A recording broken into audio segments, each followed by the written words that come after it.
नमस्कार दोस्तों, आज का डिक्टेशन 100 शब्द प्रति मिनट स्टार्ट होगा 5 सेकंड बाद। स्टार्ट। संसार में जितनी प्रकार की उपासना प्रणालियां प्रचलित हैं, उन सब का यदि विश्लेषण करें तो हमें मालूम होगा कि नितांत असभ्य जातियां भूत प्रेत दानव पूर्वजों की आत्माओं की उपासना, सर्प पूजा, जातीय देव विशेष की तथा मृत व्यक्तियों की पूजा करते हैं। ऐसा वे क्यों करते हैं? कारण यह है कि लोग यह समझते हैं कि किसी अज्ञात रूप से ये देवादि पुरुष उनकी अपेक्षा बड़े हैं, बहुत शक्तिशाली हैं और वे उसकी स्वाधीनता में बाधा डालते हैं। इससे यह प्रकट होता है कि समग्र संसार एक चमत्कार की आशा कर रहा है।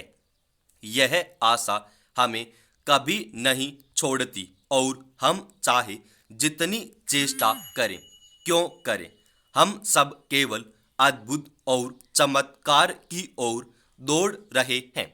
जीवन का अर्थ और उसके रहस्य के अविराम अनुसंधान को छोड़ मन का और अर्थ का है।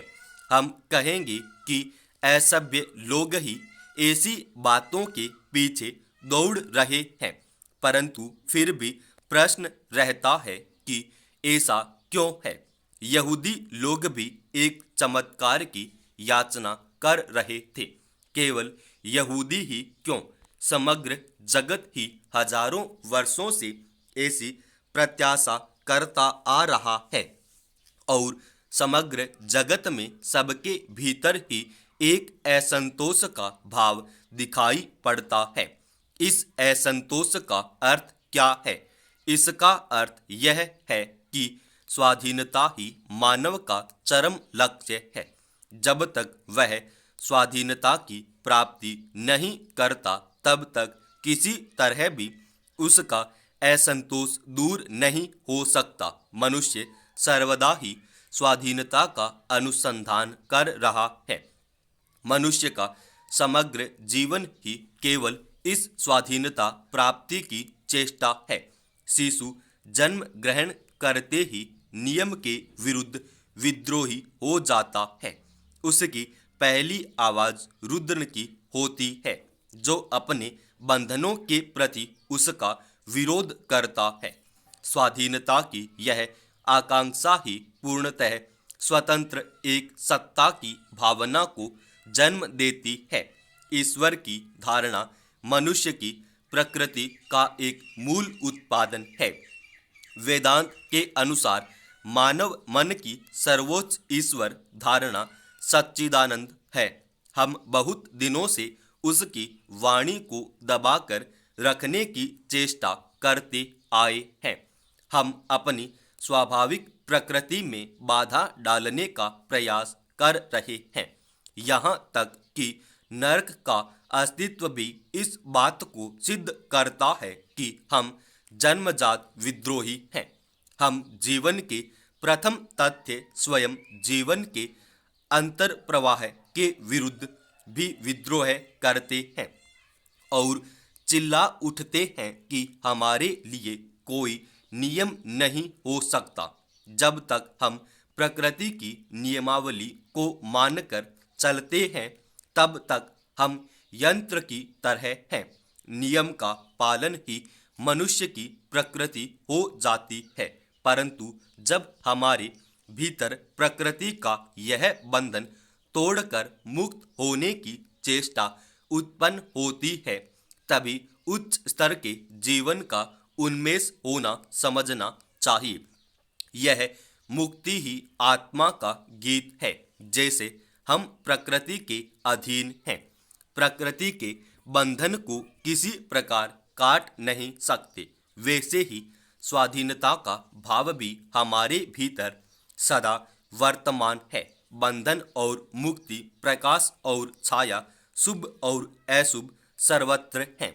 भारत और चीन के बीच लद्दाख में जारी गतिरोध पर मंगलवार को संसद में पहला आधिकारिक बयान रक्षा मंत्री राजनाथ सिंह ने दिया। अपने बयान में रक्षा मंत्री ने कहा, चीन वास्तविक नियंत्रण रेखा पर यथास्थिति को एक तरफा बदलने की कोशिश कर रहा है, जबकि भारत इस विवाद का शांतिपूर्ण हल करना चाहता है। भारत अपनी क्षेत्रीय अखंडता के प्रश्न पर कोई समझौता नहीं करेगा। राजनाथ सिंह ने कहा कि विवाद की वजह चीन का निरंतर आक्रामक रुख है। चीन एलएसी को लेकर बने मैकेनिज्म को नहीं मान रहा है, वह पूरी तरह से इसकी अवहेलना कर रहा है। चीन ने भारी तादाद में सैनिकों और हथियारों की तैनाती कर दी है। रक्षा मंत्री ने साफ साफ कहा कि भारत किसी भी स्थिति से निपटने के लिए पूरी तरह से तैयार है। चीनी सैनिकों के साथ कई बार झड़प के बावजूद भारतीय सैनिकों का मनोबल ऊंचा है। रक्षा मंत्री ने कहा, चीन का कदम दोनों देशों के बीच अतीत में हुए समझौतों की अवहेलना है। राजनाथ सिंह ने कहा कि चीन ने एलएसी के पार भारी तादाद में सैनिकों और हथियारों की तैनाती कर दी है। भारतीय सेना ने चीन के इस सैन्य जमावड़े के जवाब में पर्याप्त कदम उठाए हैं। उन्होंने यह माना कि भारत इस समय पूर्वी लद्दाख में चुनौती का सामना कर रहा है, लेकिन उन्होंने यह कहते हुए इन चुनौतियों के बारे में विस्तार से नहीं बताया कि यह एक संवेदनशील मुद्दा है। राजनाथ सिंह ने 90 तुले शब्दों में संसद में जो कुछ कहा उसका मतलब समझने की जरूरत है। चीन लगातार आंखें दिखा रहा है और हमलावर की मुद्रा में है। एलएसी को लेकर अब तक जो परंपरा रही है या जो मैकेनिज्म बना है या फिर जो भी समझौते हुए हैं, चीन उसका पालन नहीं कर रहा है। चीन ने सरहद पर फौज को तैयार कर रखा है, भारी मात्रा में हथियार और गोला बारूद जमा किए हुए हैं। भारत ने इस मुद्दे के समाधान के लिए राजनयिक और सैन्य स्तर पर कई बार बात की। राष्ट्रीय सुरक्षा सलाहकार अजीत डोवल ने कोशिश की। राजनाथ सिंह ने चीन के रक्षा मंत्री से बात की। एस जयशंकर ने चीन के विदेश मंत्री से बात की, लेकिन चीन कुछ भी मानने को तैयार नहीं है।